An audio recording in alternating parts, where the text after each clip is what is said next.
The priest before her was a pervert. He exploited the sanctity of prayer to commit shameful acts.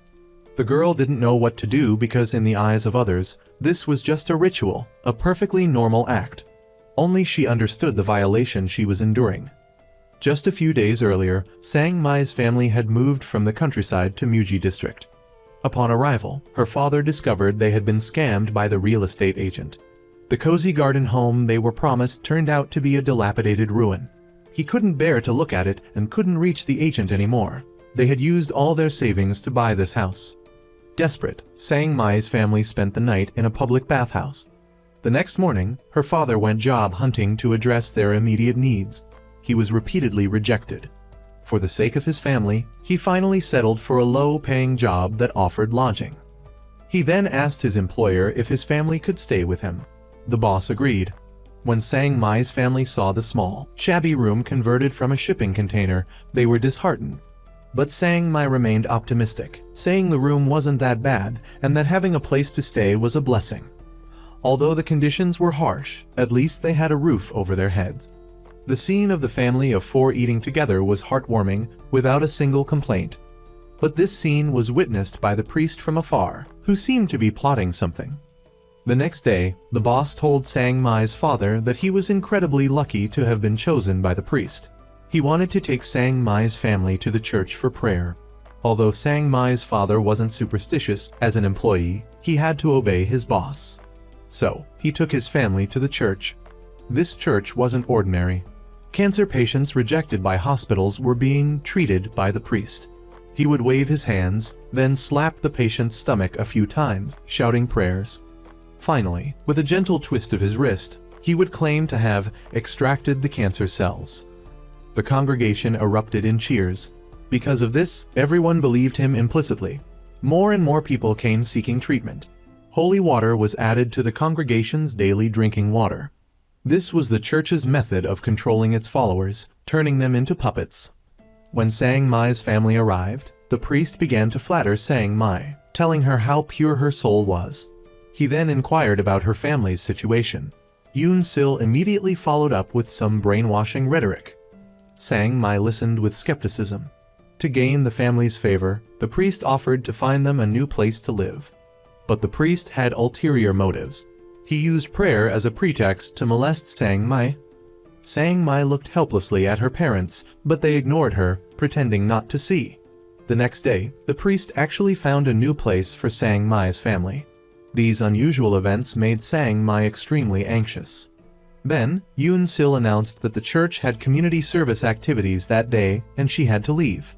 Sang Mai's father immediately told his 2 children to go help. Because of his decision, both siblings fell into a nightmare.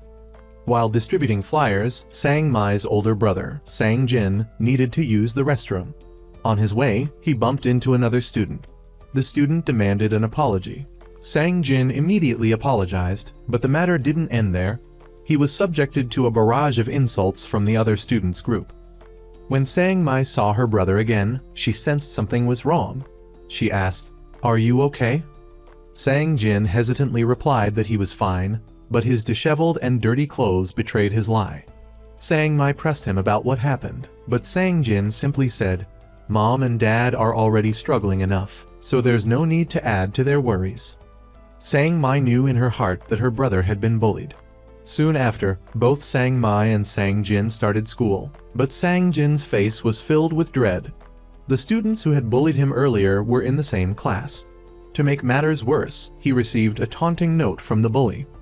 During lunch, the bullies sat next to Sang Jin, dumped his food tray, spat in it, and forced him to eat it.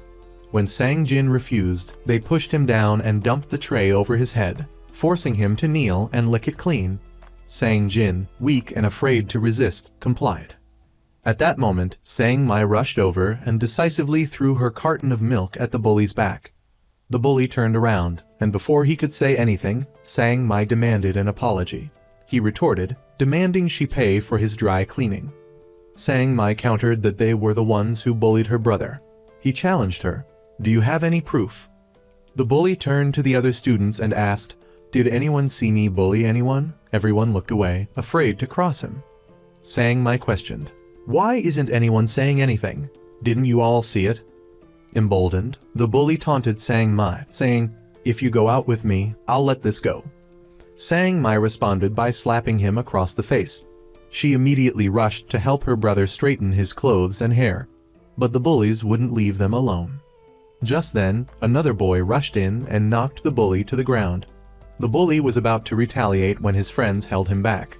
They glanced at the boy's student ID and saw the name Sang H1, the son of the district chairman, someone they couldn't afford to mess with. Though the bully was resentful, he could only leave. However, they wouldn't let this go easily. The next day after school, the bullies dragged Sang Jin to the rooftop for revenge. Sang Jin looked hopefully towards the rooftop entrance, wishing for someone to rescue him. Meanwhile, Sang Mai was waiting for her brother after school as usual. She only learned he was being bullied when she overheard two girls talking about him being taken to the rooftop. Sang Mai immediately ran to the rooftop. On the way, she bumped into the boy who had helped her the day before Sang H1 and Dong Chiol. Sang Mai grabbed Sang H1's hand, hoping he would help her again. Upon hearing what happened, Dong Chiol turned and started heading upstairs without hesitation. But Sang H1 hesitated. His father was about to be re-elected as provincial governor. Until then, his father had warned him not to cause any trouble. Remembering his father's warning, Sang H1 refused to help Sang Mai. Sang Mai, disappointed, went up to the rooftop alone. Seeing her brother covered in wounds, helplessly subjected to their torment, she pleaded with the bullies to spare him. However, they showed no mercy, their actions becoming even more cruel. They even began to harass Sang Mai. One of them held a phone, intending to record the scene, urging the leader to act quickly. Just then, a flower pot came crashing down. Dong Chiol had thrown it. Sang H1 had his reservations, but Dong Chiol didn't. He grabbed a nearby wooden plank and charged in. Dong Chiol fought fiercely, knocking the bullies down like dominoes. Amidst the chaos, Sang Jin stood at the edge of the rooftop. As if reviewing his miserable life, he showed no hesitation and fell backward. A life was extinguished just like that. Witnessing this, Sang Mai collapsed, unable to believe what she had just seen. The police quickly arrived at the scene and arrested all the bullies. Sang Jin, in his cowardice, had found release, but left his family in immeasurable pain. His parents, upon hearing the news, were devastated, unable to believe their ears. The pain of losing a child in middle age is something no one can understand, nor wants to. In the middle of the night, Bo Yoon hallucinated. She heard her son calling her. She immediately turned around and saw her son standing in the distance. Desperate to see him one last time, she chased after him. She followed him to the rooftop, and seeing him standing at the edge, she called his name and walked towards him without hesitation. At this moment, Sang H1, realizing his mother was missing, also arrived at the rooftop. Ju Ho, seeing his wife's distraught state, rushed forward and pulled her back, saving her life. But from that day on, Bo Yoon cried every day. As for Sang H1, he was consumed by guilt. He decided to visit Sang Mai and sincerely apologize. But Sang Mai felt no gratitude for his gesture. Dong Chiol, currently in custody, was also filled with remorse for not being able to save Sang Mai's brother. The bullies, thanks to their parents' influence, were quickly released due to lack of sufficient evidence. Dong Chiol was also released, but because his family had no power or influence, he was expelled from school. His homeroom teacher demanded he pack his things and get out in front of the entire class, while the bullies remained unscathed. That evening, Dong Chiol saw the bullies laughing and joking on the street as if nothing had happened. Seeing their smugness, Dong Chiol's anger boiled over, and he chased after them. If justice couldn't be served, then he would use his fists to punish these inhumane individuals. He rained blows upon them until they showed remorse. Just as Dong Chiol was about to leave, the bully suddenly picked up an umbrella and stabbed him. In a frenzy, the bully kept yelling, "Scream! Scream louder!" Dong Chiol was no longer able to fight back. Fortunately, Sang H1 arrived just in time. He tried to take Dong Chiol to the hospital, but the bully wouldn't let up. He picked up a rock, intending to attack again. Seeing this, Dong Chiol pushed Sang H1 out of the way, grabbed the bully, and they both tumbled down the slope. Sang H1 scrambled to his feet, stunned by the scene before him. Dong Chiol luckily escaped with only minor injuries, but the bully wasn't so fortunate. He suffered a spinal injury, paralyzing him. Although doctors saved his life, he would be confined to a wheelchair for the rest of his days. Sang Hwan's father was distraught to learn of his son's involvement, especially given the crucial stage of the election. News of this could cost him the election. Weighing the pros and cons, he decided to make Dong Cheol the scapegoat. He bribed the police in charge of the case and denied his son's knowledge of the truth, forbidding him from testifying for Dong Cheol in court. Sang Hwan confronted his father, questioning his demand to betray his friend. His father insisted he prioritized the bigger picture. Upon hearing that the perpetrators were walking free, Ju Ho, armed with a hammer, confronted them. However, his age and frailty were no match for them. He was severely beaten and left lying on the ground. After careful consideration, Sang Hwan decided to go to court. On the way, he found Sang Mai's father collapsing on the street. Without hesitation, he rushed him to the hospital. Meanwhile, Dong Cheol's trial began.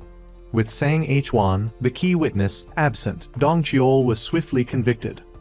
As Dong Cheol was being transported to prison, Sang Hwan intercepted the police vehicle, desperately banging on the windows and apologizing. Dong Cheol, however, harbored no resentment. He was simply saddened by his inability to change his reality and fate. Upon arriving at prison, Dong Cheol was welcomed with a brutal initiation. Resigned to his fate, he offered no resistance, having lost all hope. However, learning that someone had paid for him to be crippled ignited his fury. With unexpected strength, he broke free from his restraints and overpowered his attackers. Was it acceptable to be trampled on simply for lacking money and power? On her way home, Sang Mai overheard that Dong Cheol had injured others on her behalf. Feeling guilty, she went to the restaurant Dong Cheol and his friend frequented, but he wasn't there. After inquiring, she discovered he was in prison. The news deepened her shame, but she felt powerless. This, however, wasn't the end. A deeper abyss awaited her. Ju Ho often thought of his son while working, even seeing his son's resemblance in the eyes of cows. He dwelled on his son's suffering and his own inadequacy, spiraling into self-blame. Yoon Sil from the church visited, bringing a lavish meal for the family. Ju Ho felt slightly embarrassed, but Yoon Sil insisted it was God's will and encouraged them to enjoy it. She then proceeded to indoctrinate them, claiming their meeting wasn't accidental and attributing everything to God's enlightenment. Sang Mai witnessed this upon returning home. Her father, completely enthralled, even saw a cross in a spiderweb. This reinforced Ju Ho's belief that everything was a test from God. He had lost his reason. Late at night, he wanted to take his wife and daughter to church. Sang Mai was nearing her breaking point.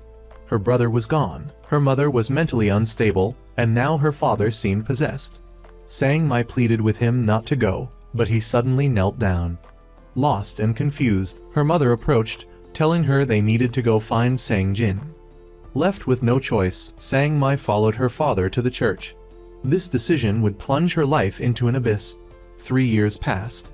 Sang Hwan became a law student, and Dong Cheol, after serving his sentence for assault, was released from prison. At the church, there was a boy named Young-gu, who had an intellectual disability. While playing in the woods one day, he heard a woman's screams. He quickly took out his phone to record a video and headed towards the sound. He filmed, frightened and trembling, saying, "They're fighting, stop fighting." As he finished speaking, the door suddenly burst open. A woman ran out, followed by a man adjusting his pants. The man, Wan Ti, was another apostle of the church. He grabbed Young-gu's hair and dragged him back. Passing by, Sang Mai heard Young-gu's cries for help. She followed the sounds and found Young-gu beaten and so terrified he had wet himself. He cried out her name. The scene reminded her of her brother. She rushed forward and threatened Wan Ti, promising to call the police if it happened again. She then helped the injured Young-gu back. After taking him to his room, Sang Mai lifted his shirt to examine his wounds and was horrified by what she saw. She wanted to take him to the hospital, but everyone vehemently opposed the idea, insisting that some holy water would heal him. Sang Mai knew this wasn't holy water. It was a means of control, blinding the followers and turning them into puppets of the church. Even her father dismissed the idea of a hospital, stubbornly clinging to the bogus holy water. Distraught, Sang Mai asked her parents if her mother's condition had improved after 3 years at the church. Her father slapped her for what he perceived as disrespect to the church. The spiritual father then appeared, feigning sympathy for Sang Mai. Finally, Young-gu was taken to the hospital. However, within a day, Won Ti arrived and whispered something to Young-gu before saying he would take him back. On the way back, when they were alone, Young-gu told Sang Mai about Won Ti's threats and showed her the video. Sang Mai was disgusted. Won Ti was clearly a wolf in sheep's clothing, yet she hadn't recognized it. He glared at her menacingly. Sang Mai quickly hid the phone, and Won Ti remained silent. They continued on their way. But along the way, Sang Mai realized they weren't heading back to the church. Sensing something was wrong, she picked up a screwdriver from the floor and told Young-gu to hold on tight. Then, with resolve, she plunged the screwdriver into the driver's shoulder.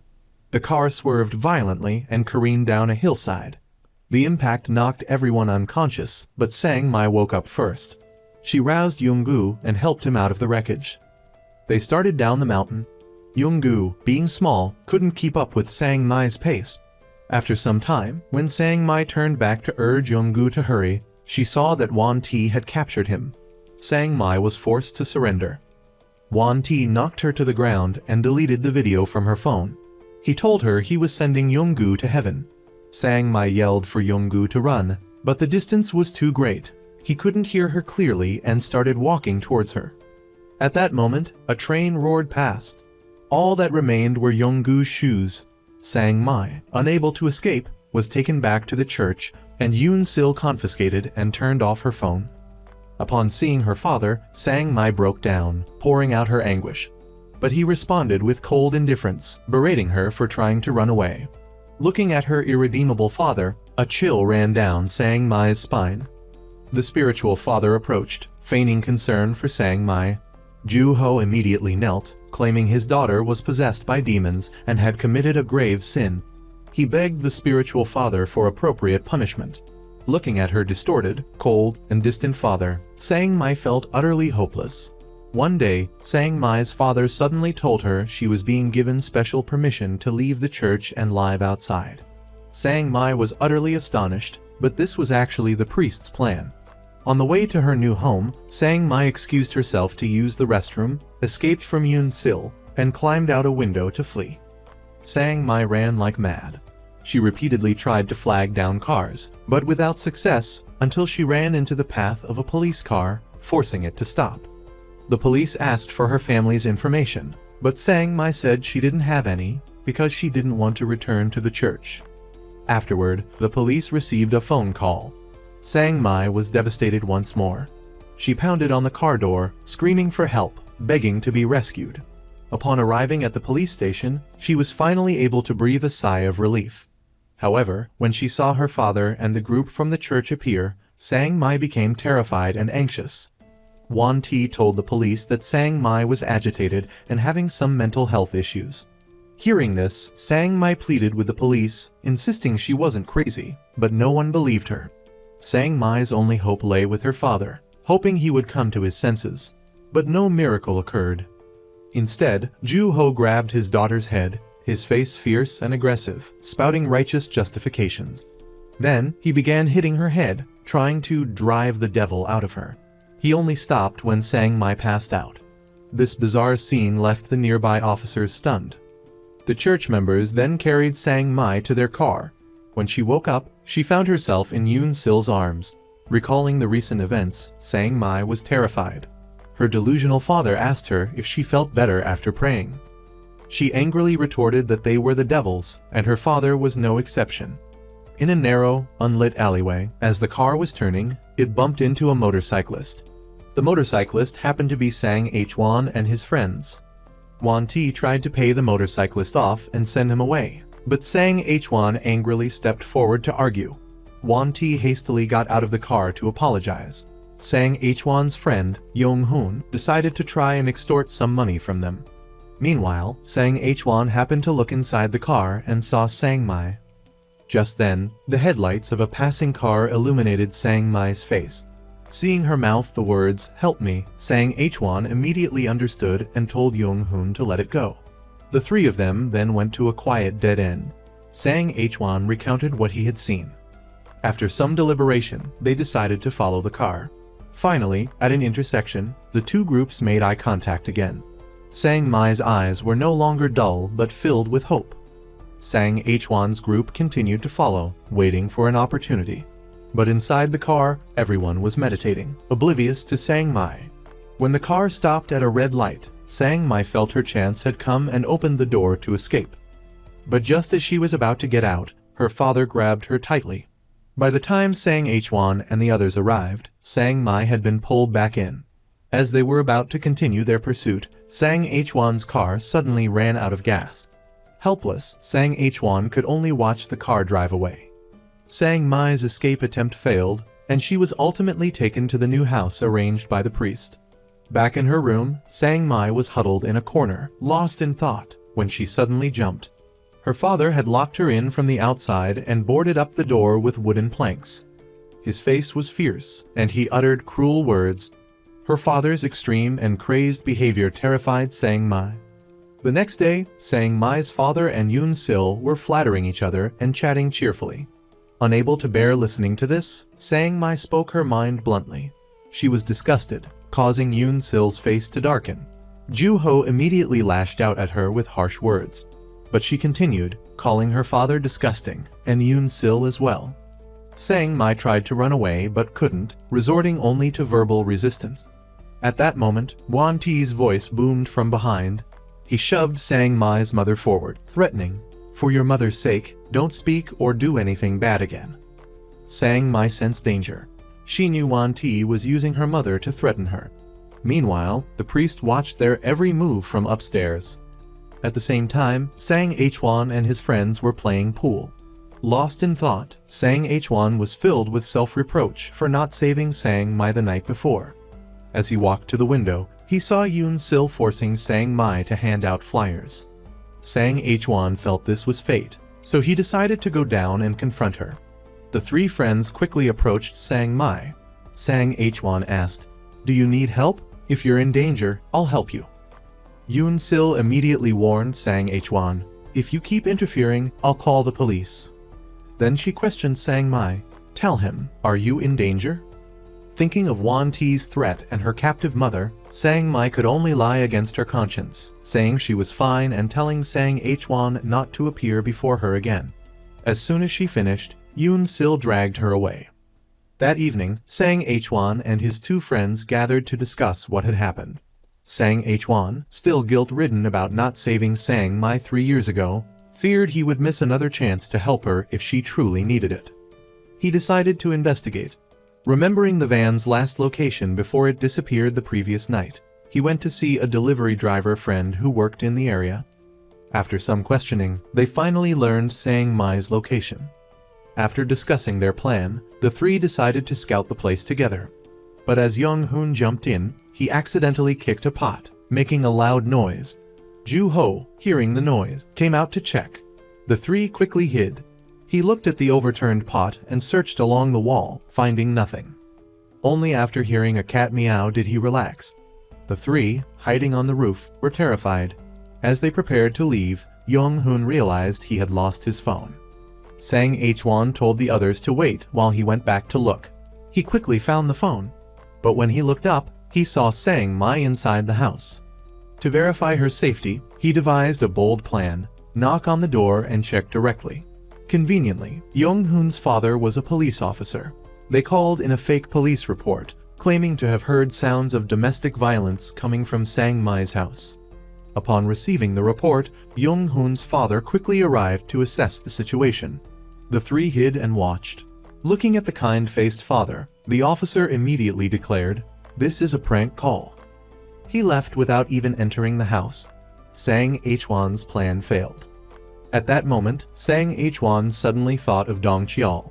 He wondered what Dong Cheol would do in this situation.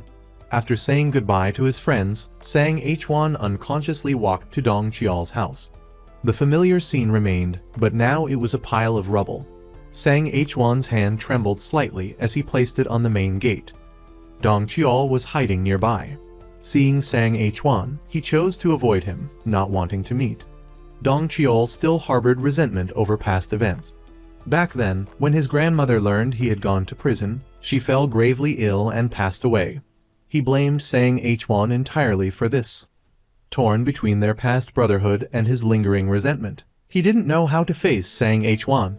Ever since Dong Cheol's release, Sang H1 had been constantly inquiring about him.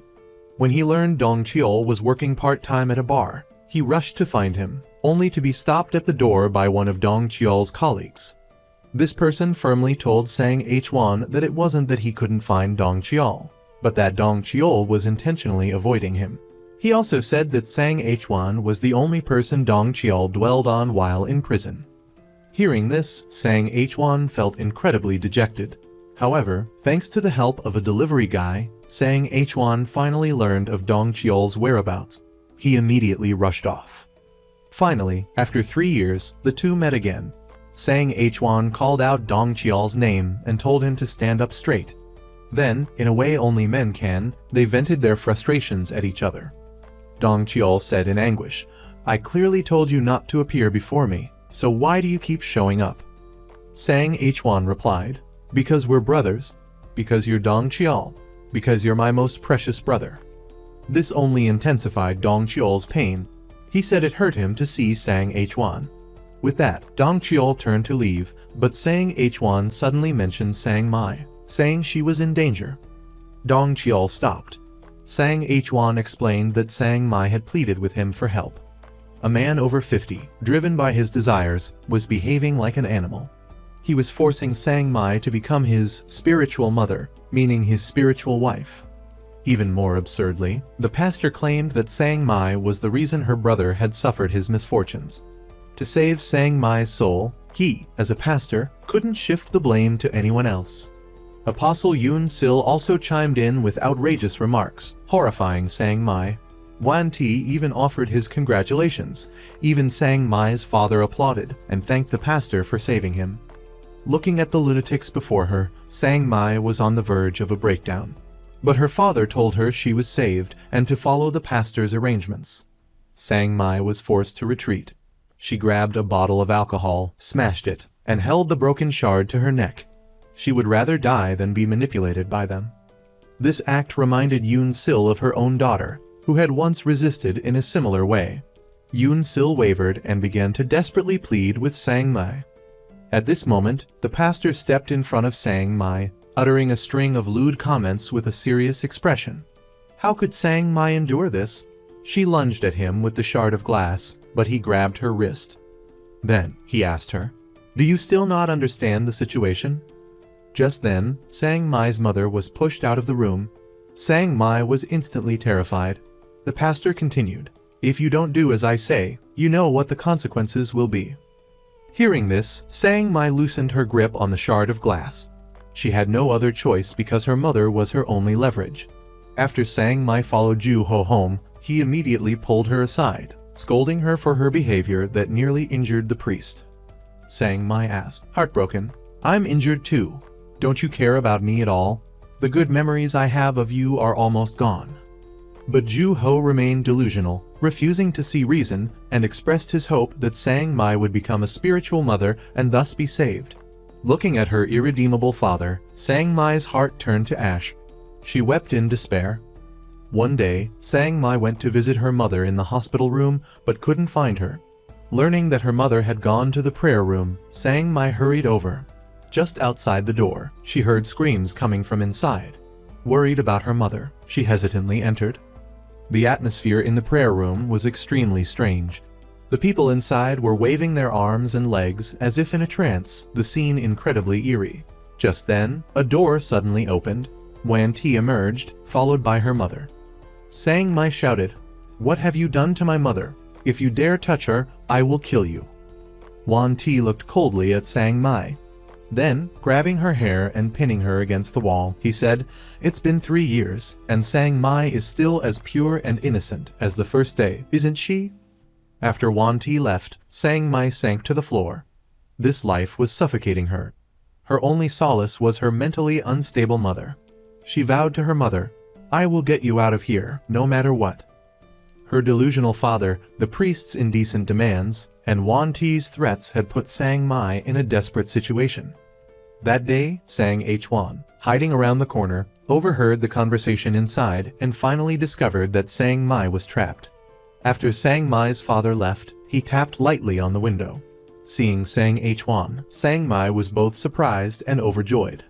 Sang Huan signaled her to be quiet, then typed out his questions on his phone. Sang Mai wrote her replies on her hand. After learning about Sang Mai's situation, Sang Huan typed one last sentence, telling her to wait for him, that he would come and rescue her. At that moment, Sang Mai couldn't describe her feelings. After 3 years, she finally felt a touch of human warmth, like seeing a ray of light in hell. The next day, Sang Huan borrowed a friend's car and waited outside Sang Mai's house from early morning. The people from the church arrived to pick up Sang Mai on time. Sang Huan and his 2 friends followed them to the church. Facing the gate, as high as a fortress wall, they couldn't climb over and had to find another way. After some difficulty, the 3 finally found a small path. They observed the situation inside, witnessing the strange behavior of the man in white and the others, making Sang Huan even more worried about Sang Mai. When they saw those people leave, they followed. At this time, Jung Hoon, thinking quickly, started a live stream. This rare scene was sure to get them a lot of gifts. Suddenly, his phone rang. The 3 quickly hid, but were still spotted by the priest. Exposed, they had no choice but to run. But as they got in the car to leave, the priest walked towards them. Sang Huan got out of the car to confront the priest, directly asking him what his intentions were. The priest also knew that these 3 were the ones who had repeatedly helped Sang Mai escape. He then said bluntly, "This is my territory. You are not allowed here." Sang Huan said sternly, "We have plenty of time. I will see this through to the end." The 2 stared at each other with hostile eyes. Elsewhere, Dong Qiao, having just finished a delivery, was eating a sandwich. Suddenly, a car stopped nearby, attracting his attention. Looking closely, he saw Sang Mai inside. He remembered Sang Huan telling him that Sang Mai was in danger, so he immediately decided to run to her rescue. But then, he suddenly received a call that interrupted him. By the time he looked up at Sang Mai, the car carrying her had already driven away. That evening, he met with Sang Huan. After learning the details of the situation, the 2 decided to cooperate to save Sang Mai. The other 2 also quickly arrived. Seeing Dong Qiao, they couldn't contain their joy, saying they had missed him dearly. At that moment, Dong Qiao felt the warmth of his friend's concern, something he hadn't experienced in a long time. The group agreed to meet the next morning to rescue Sang Mai. Sang Huan's 3 friends arrived at Sang Mai's house as planned, but Dong Qiao was nowhere to be seen. With no time to waste, they could only go after her without him. After Dong Qiao arrived, breathless from running, he saw someone loading Sang Mai's luggage into a car. He figured this person must be from the church. Realizing their intention was to take Sang Mai somewhere else, Dong Qiao immediately informed Sang Huan. They understood that if they failed to rescue Sang Mai this time, there might not be another chance. So Sang Huan accelerated his car, blocking their way. Although scared, they aggressively got out of the car. Sang Huan looked towards Sang Mai, who was sitting in the back seat, and mouthed words to her. Sang Mai nodded in response. Then, the 3 friends charged. Seeing this, Sang Mai desperately threw herself out of the car. Jung Hoon and Yonggu split up, each holding back one of the men. Sang Huan dodged them and rushed to the back seat, forcefully pulling Sang Mai out of the car. Then he snatched their car keys and threw them into the river. Finally, Sang Huan pulled up his 2 friends, who were fighting with the church members. The group successfully escaped, hurriedly got into their car, and drove away triumphantly. The priest soon learned of this. Outwardly, he appeared calm, but thinking of the effort he had invested in Sang Mai, he finally threw a book in anger. When Wan Ti and Yoon Sil returned, Ju Ho immediately knelt down and hastily apologized. The priest ordered them to bring Sang Mai back, no matter what. Although they sent out many people, finding someone in hiding was no easy task. At this time, Sang Mai was staying temporarily at the home of Sang Huan's friend. Still frightened from her escape, she huddled in a corner, trembling. Seeing this, Dong Qiao approached and comforted her. Sang Mai felt much more at ease and offered a smile she hadn't shown in a long time. After some discussion, they decided to take Sang Mai to the police station to report the incident and figure out their next move. At this point, Sang Mai also wanted to rescue her mother, who was being held captive. After disguising herself, she went to the police station with Sang Hwan and 2 others. Officer Kang Soo greeted them. After getting a grasp of the situation, he immediately felt a headache. The police in Korea really didn't want to get involved with the church. While taking down the complainant's information, Kang Soo was stunned when he heard Sang Mai's name. Then, he pressed for her father's name. This struck everyone as odd. Finally, the reason became clear. Sang Mai's father had filed a report the previous day, claiming his daughter had been abducted. Just then, Kang Soo's superior called. After their conversation, Kang Soo prepared to call Sang Mai's father to take her home. Sang Hwan, seeing this, immediately became agitated and started questioning Kang Soo. He argued that they should listen to the victim's testimony. Seeing Sang Hwan's disrespect, Kang Soo became annoyed. He repeatedly emphasized that they had no evidence, and one-sided claims wouldn't be accepted. He then had them detained on charges of involvement in the abduction and obstruction of justice.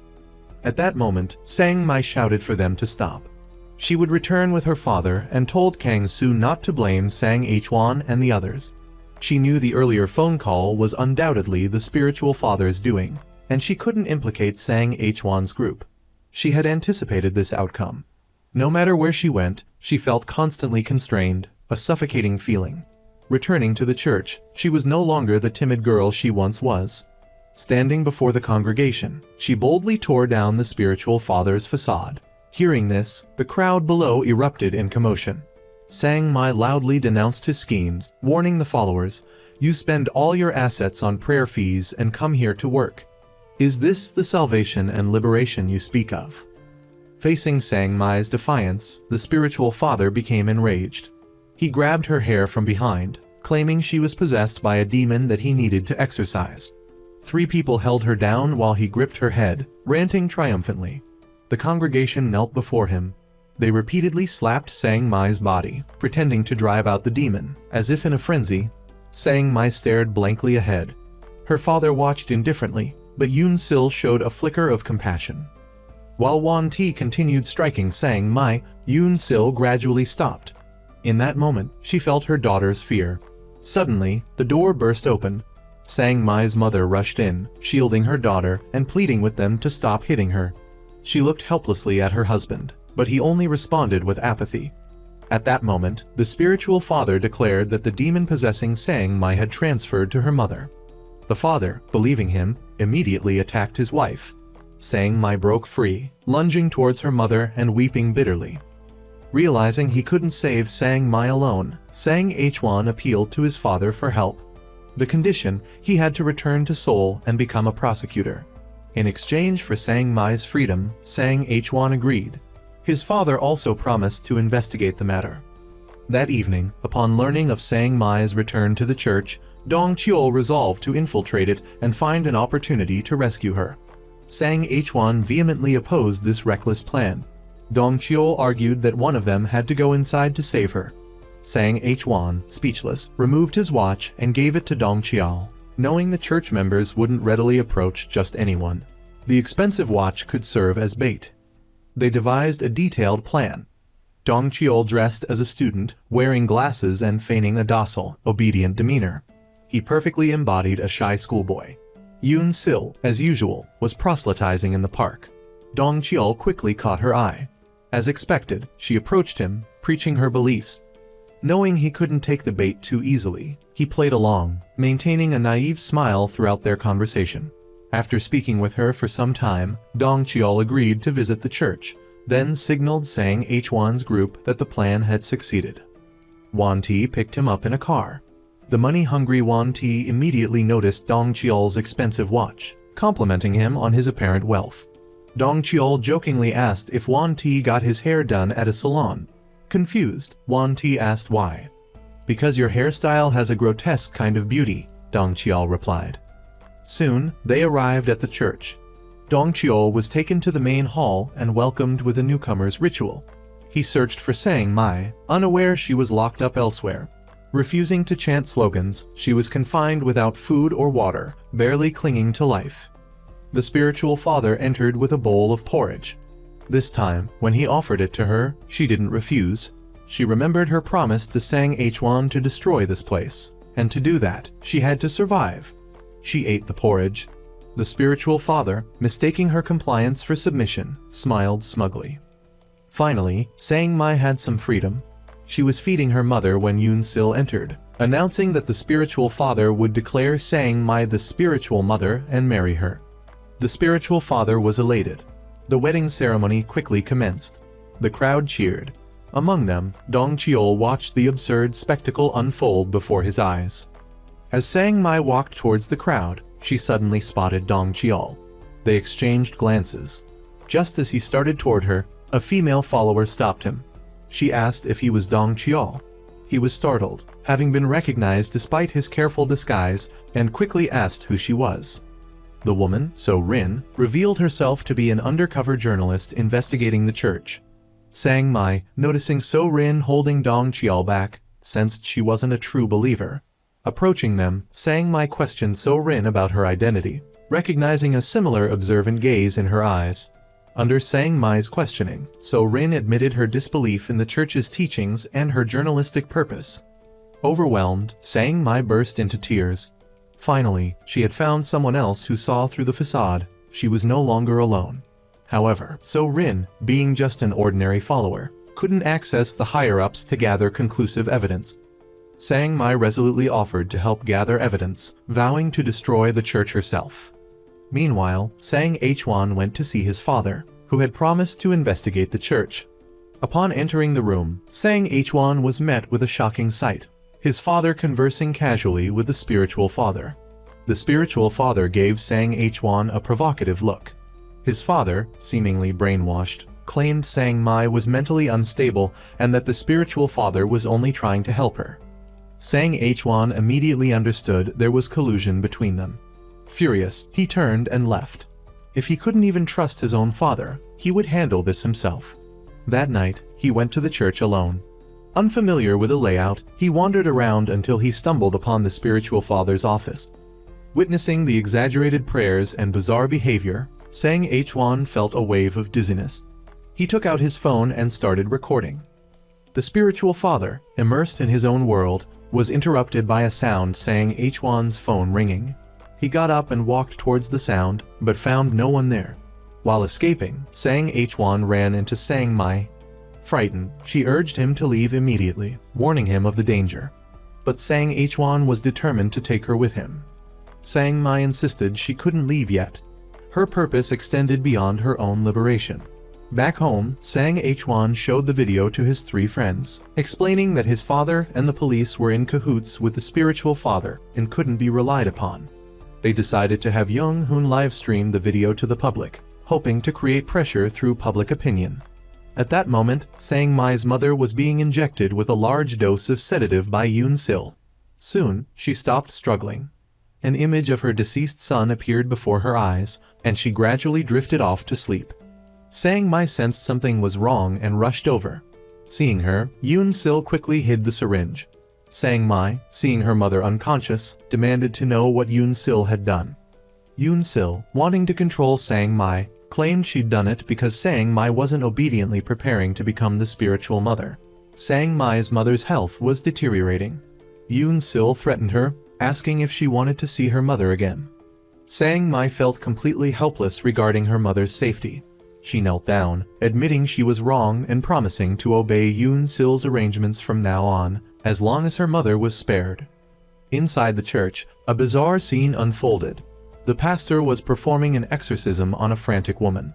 The woman screamed in front of everyone, "I will kill you all." The pastor placed his hand on her head and commanded, "In the name of the Holy Spirit, evil spirit, depart from this body." As soon as he finished speaking, the woman claimed she was no longer in pain. Dong Cheol watched the absurd spectacle unfold before him. Even an Oscar-winning actor couldn't have faked it as convincingly as this pastor. And all of this was just a performance for the newcomers. Afterwards, Dong Cheol and the other newcomers asked Wan Ti when they could be baptized. At this point, Wan Ti revealed his true, greedy nature. He announced that each person had to pay a membership fee of 2 million won. Stunned, they were nearly speechless at the exorbitant cost. Meanwhile, worried about the strange drug Yoon Sil had injected into her mother, Sang Mai went to see So Rin to investigate. So Rin confirmed Sang Mai's mother's declining health, attributing it to the medicine distributed by the church. However, So Rin didn't know the specifics of the drug.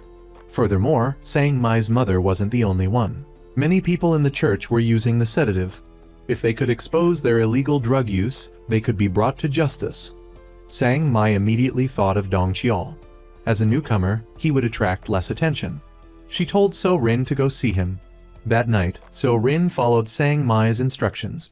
Dong Chiol asked So Rin whether the evidence they were talking about was counterfeit medicine or a banned substance. So Rin replied that either the medicine inventory logs or treatment records would suffice. She also described the drug's appearance and color to Dong Chiol. Later, Dong Chiol snuck into the medicine room. He searched thoroughly but couldn't find anything, leaving him disappointed. The next day, a body was discovered on the backside of Mount Gaju. Receiving the call from the police, Detective Kang Soo rushed to the scene. Based on personal belongings, the victim's identity was confirmed. Upon seeing the familiar name, he realized it was the niece of the elderly woman who had reported her missing just a few days prior. Kang Soo surveyed the surroundings and noticed a church not far away. He recalled Sang Hwan bringing Sang Mai to the police station a few days earlier to report the church's cruel practices. However, he had hastily dismissed the case then. Now, with the victim found near the base of the mountain where the church stood, could it be a mere coincidence? Kang Soo immediately went to the church to investigate. Faced with his questioning, everyone gave the same story, denying they were holding Sang Mai captive. They claimed Sang Mai had been misled and had falsely reported them to the police. The pastor appeared. Kang Soo got straight to the point, but the pastor kept spouting delusional pronouncements about God. Kang Soo wasn't falling for it. He cut the pastor off, then questioned them about what they called the New World Wedding, asking if it involved sexual coercion. The father of Sang Mai retorted, asking how he could possibly harm his own daughter. Seeing Kang Soo's unwavering determination, the pastor had no choice but to call Sang Mai. However, for the sake of her mother's safety and her plan to expose the church, Sang Mai reluctantly claimed she wasn't being held against her will. She attributed her previous police report to a bout of depression. Sang Mai's words felt like a slap in the face to Kang Soo. Defeated, he left to investigate the murdered woman's case further. He discovered a link to the church. Before leaving home, the niece had argued with her grandmother, saying she was going to the church to demand 2 million won. This further cemented Kang Soo's suspicion that the church was hiding something. Meanwhile, to gather evidence, Sang Mai snuck into Yoon Sil's room. After searching, she found her confiscated phone, a small victory. The next day, the pastor approached Sang Mai, attempting reconciliation. He took her hand and placed his hands gently on her shoulders. His nauseating actions disgusted her. Her face showed clear revulsion. He leaned closer and asked if she was ready to receive him. Horrified, Sang Mai recoiled, helplessly asking why he looked at them that way. He again brought up his twisted logic about God. Fed up, Sang Mai retorted, "There's no one else here. Why are you putting on this act with me?" Sang Mai's persistent questioning made the pastor realize there was no point in hiding anymore. Finally, he revealed the vile thoughts festering within him. He confessed that long ago, a beautiful, pure volunteer had come to his house. He'd been too hasty, he said, resulting in her falling to her death. So, when he first met Sang Mai, he desired her, asserting this time he wouldn't fail. Enraged, Sang Mai screamed, asking if that was why he chose her and her family. Before she could finish, he lunged, throwing her to the ground. "If you continue to be stubborn, Sang Mai," he snarled, "I may have to change my approach." He started to tear at her dress. Terrified, Sang Mai's mind raced. In that desperate moment, she sat up abruptly, looked directly at him with a feigning sincerity, and said she understood the situation. She promised not to run away again, asking for time to accept everything. Perhaps driven by a twisted sense of male conquest, he agreed, saying he could wait for the fruit to ripen. Sang Mai had narrowly escaped. Back in her room, she lifted her skirt, retrieved the phone taped to her thigh, and played back the recording. Even listening to the recording sent chills down her spine. Thanks to So Rin's care, Sang Mai's mother's condition had improved. So Rin had warned her not to take any medicine from Yoon Sil. Before Sang Mai's mother fully understood what was happening, Yoon Sil arrived with the medication. She feigned compliance, opening her mouth and taking the pill, then taking a sip of water and swallowing before opening her mouth again for Yoon Sil to check. Satisfied, Yoon Sil left. Once she was gone, Sang Mai's mother spat out the pill she'd hidden in her cheek. So Rin needed to meet with a colleague to discuss the situation at the church. She made an excuse and asked Yoon Sil for a day off. Yoon Sil agreed but secretly followed her.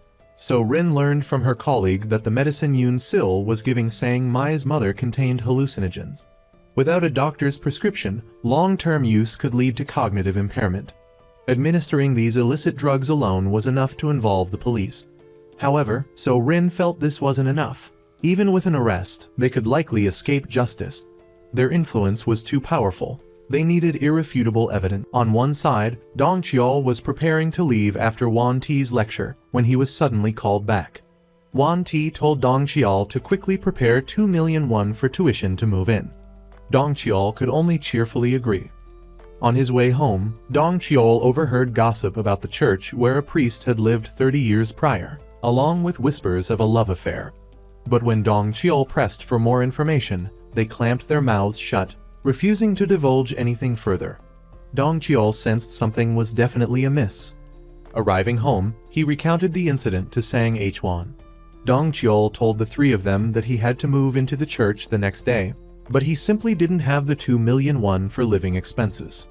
The following day, to secure the 2 million won for Dong Cheol's entry fee and to facilitate the investigation, Sang Hwan sought the help of Detective Kang Soo. Although Kang Soo was reluctant, Sang Hwan knew he was currently investigating a case involving a body found behind the mountain. He confidently asserted that the church was involved. This time, Kang Soo agreed to investigate.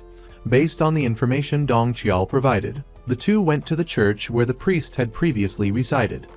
Their investigation revealed that the priest had not only impersonated a clergyman, but had also embezzled a large sum of money from the church. He had used this money to buy his priestly title. Sang Hwan recorded their entire conversation. He planned to use this recording for Young Hoon's live broadcast. Meanwhile, Sang Mai was forced to drink a glass of green liquid. She spat it out after a single sip. Yoon Sil, who was beside her, offered another glass of life water, claiming it could cleanse the stomach and detoxify the body. However, this so-called life water was actually the priest's foot-washing water. Although utterly disgusted, Sang Mai forced herself to drink it in order to expose and destroy the cult. All these absurd practices were what they called spiritual evolution. As for Dong Cheol, wanting to obtain more concrete evidence, he actively integrated himself with the other followers. He eventually managed to learn their names. Using the list of followers provided by Dong Cheol, Sang Hwan and Kang Soo discovered that the land and properties donated by the followers were not transferred to the priest's name, but to Wan Ti's. However, their conversation was overheard by a female follower nearby. As soon as they left, the woman informed Wan Ti. Wan Ti happened to learn about Young Hoon's live broadcast. He immediately searched online and indeed found some negative news about the church and himself. Then, his gaze fell on the report violation button, and his expression turned inscrutable. Meanwhile, Young Hoon was still unaware of the situation. He wasn't pleased after receiving a call about a violation report. Arriving at the designated meeting place, before he could even see who the reporter was, he was suddenly kicked to the ground. He was then dragged into a car and driven away. Dong Cheol returned and, noticing Wan Ti hurrying off, secretly followed him. He trailed him to a prayer room on the mountain. Just as he was about to approach, he unexpectedly came face to face with Wan Ti. Thinking quickly, Dong Cheol made an excuse about just passing by and left immediately. The next day, Dong Cheol went to the church's infirmary and discovered they were deceiving patients. They were using mood-altering drugs to treat fake illnesses for extended periods. Furthermore, they were overpaying a welfare institution to deceive the government. Armed with this crucial evidence, Dong Cheol met with Sang Mai and reporter So Rin. However, it would be difficult to get the police to act based solely on this information. At this point, So Rin thought of a colleague at the broadcasting station. She believed they could leverage multimedia to amplify the story. That way, the Korean police wouldn't be able to ignore it. As So Rin prepared to meet her colleague, she was suddenly stopped and taken to the laundry room by two followers. Yoon Sil asked her if she was a newspaper reporter. Although So Rin feigned confusion and repeatedly offered explanations, Yoon Sil had spotted her meeting with her colleague earlier. Now, Yoon Sil was certain of So Rin's reporter identity. She coldly ordered the two followers to restrain So Rin. They grabbed So Rin's head and shoved her into the washing machine. Yoon Sil continued to demand the names of her accomplices, but So Rin remained silent. Yoon Sil had no choice but to lock So Rin in a dark room, ordering her subordinates to give her a pill every day to drive her insane. Meanwhile, Sang Hwan realized Young Hoon had been missing for several days. After making inquiries, he learned that Young Hoon had been taken away in a church van. Sensing something was wrong, Sang Hwan immediately contacted Dong Cheol. Dong Cheol suddenly remembered following Wan Ti that night. He immediately rushed to the prayer room on the mountain and saw a heavy-set man carrying So Rin out of the prayer room. Standing behind them was Yoon Sil. Dong Cheol quickly informed Sang Hwan of the situation. Sang Hwan and Young-gu immediately drove to the church. But the prayer room was empty. They searched for a long time in the basement and finally found Young Hoon. They broke down the door and rescued him. By the time Wan Ti arrived, they were already gone. Meanwhile, inside a hidden chamber, So Rin woke up to find herself tied to a bed. Terror filled her face. Yoon Sil pointed a syringe directly at her. Just then, Dong Cheol suddenly appeared behind Yoon Sil. Sensing something amiss, Yoon Sil immediately turned on him. During the struggle, Dong Cheol used all his strength to jab the syringe into Yoon Sil's arm, rendering her unconscious. So Rin was successfully rescued. Dong Cheol told So Rin to keep going straight ahead, where his friends were waiting. With that, So Rin ran straight into the woods. Dong Cheol then contacted Sang Hwan, asking for backup. So Rin reached the location Dong Cheol had indicated. On the dark road, a car suddenly approached. So Rin desperately cried for help, but when the car stopped, she was horrified to see Wan Ti emerge. So Rin tried desperately to escape but was caught. He dragged her to the riverbank and brutally held her head underwater. Only after she lost consciousness did he let go, then carried her lifeless body to his car. When Sang Hwan arrived, So Rin was nowhere to be found. Finding this strange, Sang Hwan immediately informed Dong Cheol of the situation. Early the next morning, while everyone was still asleep, Dong Cheol went to the place he had directed So Rin. He found a single shoe by the riverbank. Dong Cheol felt a sense of unease, a growing suspicion that something bad had happened to So Rin. Sang Hwan went to see Kang Soo and told him about So Rin's situation, also reporting Young Hoon's imprisonment. He asked Kang Soo to investigate the church and insisted on accompanying him. Yoon Sil had been unconscious for several days. Upon waking, she saw the note Dong Cheol had left and went to meet him. Dong Cheol confronted her directly, saying that years ago, Yoon Sil's own daughter had also been chosen as a shaman. He challenged her. Did you truly believe the priest, or were you forcing yourself to believe, deceiving yourself?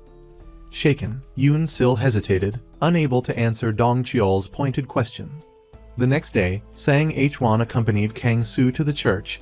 They went straight to the basement where Young Hoon had been held and searched thoroughly, but it was empty, completely cleared out. Sang Hwan, furious, wanted to confront the priest. At that moment, Dong Cheol stepped forward and stopped him, signaling with his eyes for him to stay calm. Sang Hwan relented, but although they couldn't act this time, they were determined not to give up. First, Dong Cheol inquired about the time Wan Ti was leaving the church and his destination. He relayed this information to Sang Hwan, instructing him to lie in wait for Wan Ti. As soon as Wan Ti appeared, Sang Hwan got out of his car and confronted him directly. Did you kill that reporter? But Wan Ti responded smugly. Didn't you already search the church? There was nothing there. Sang Hwan smirked and lied, claiming he had found a witness and obtained their testimony. Panicked, Wan Ti tried to snatch the non-existent recording from Sang Hwan. He threw a punch, then choked Sang Hwan, threatening him. In his rage, he confessed to the murder, boasting that killing Sang Hwan wouldn't matter. At that moment, Young Hoon and Young-gu suddenly appeared, followed closely by the police. Even then, Wan Ti shamelessly maintained his innocence. So, Sang H1 bluntly declared, Wan Ti confessed to the murder himself. With the undeniable evidence before them, Wan Ti was promptly taken away by the police. Meanwhile, Dong Qiao, aiming to expose the church's corrupt practices, came up with a daring plan. He told Sang Mai to reveal their undercover operation to the priest. He believed this was the only way they could be imprisoned where the other captured followers were being held. But Sang Mai had her own plan.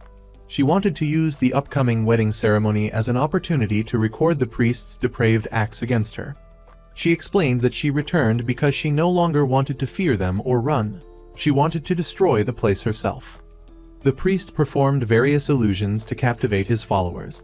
A book burst into flames in his hand, causing the audience in the hall to gasp. He then demonstrated that his hand was completely unharmed, further astonishing and impressing the crowd, deepening their reverence. However, when Yoon Sil regained her composure, she became suspicious. She discovered a can of fire-retardant spray in the priest's room, immediately understanding how he had protected his hand. At that moment, all her faith crumbled. Meanwhile, Dong Qiao also initiated his plan. After receiving a notification, he factory reset his phone, deleting all messages and carefully hiding the device. But as soon as he stepped out the door, he was attacked and knocked unconscious by one of the priest's men. Sang Mai, trailing behind, revealed the phone's hiding place. This act solidified the priest's trust in Sang Mai. Dong Qiao was knocked unconscious and, as expected, imprisoned with the other followers. They were all barely breathing. Dong Qiao repeatedly called out to them. However, before Dong Qiao entered, Sang H1 had cleverly planted a tracking device in his phone. Dong Qiao retrieved the phone, waiting for Sang H1 to locate him. Sang H1 quickly found their prison. Hearing Sang H1's call, Dong Qiao immediately responded. Finally, Sang H1 broke down the door and freed all the captives. He instructed Young Hoon's group to contact the police while he and Dong Qiao went to rescue Sang Mai. The priest was preparing to perform the ritual with Sang Mai. She used the opportunity to question him about his heinous crimes, fully exposing his true nature. When Sang Mai refused to comply, the priest slapped her. He then removed his belt, preparing to commit his vile act. At that critical moment, Sang H1 burst in, landing a powerful blow on the priest, knocking him to the ground and saving Sang Mai. Sang Mai rushed outside and embraced her mother. Overjoyed, she then retrieved the phone she had hidden earlier, which contained a recording of the entire ordeal, crucial evidence. As they were about to leave, the priest suddenly appeared from behind, grabbing Sang Mai and threatening her with a knife. He dragged her into the main hall, where they found Yoon Sil pouring gasoline across the floor. A look of confusion crossed the priest's face. Yoon Sil declared her intention to burn away all the evil and filth within the church. Panicked, the priest lunged for the lighter. At that moment, Sang Mai reached for the hidden tranquilizer and jabbed it into the priest. He collapsed, paralyzed. Sang Mai picked up the lighter. The once arrogant priest, now lying helpless on the floor, desperately pleaded for mercy. It was a truly pathetic sight. Memories of the past flooded Sang Mai's mind. Enraged, she raised the lighter, intending to ignite the gasoline, but Sang H1 stopped her, explaining that doing so would make her a murderer. He snatched the lighter from her hand. The priest, seeing this, slowly got to his feet and continued his ranting. Stumbling, he bumped into a nearby candle. His gasoline-soaked clothes instantly ignited, engulfing him in flames. Sang H1 quickly pulled Sang Mai away. The priest, trapped in the inferno, thrashed desperately. At that moment, the burning cross above crashed down upon him. It was finally over. Sang Mai was free and had found the light. Sang Mai's mother, finally accepting the death of her son, resolved to start a new life. The four friends continued their usual banter. Although they had endured a horrific experience, their bond had deepened. Sang Mai, after her ordeal, was transformed. She was now gentle, graceful, composed, and confident, no longer displaying the fear and subservience of the past.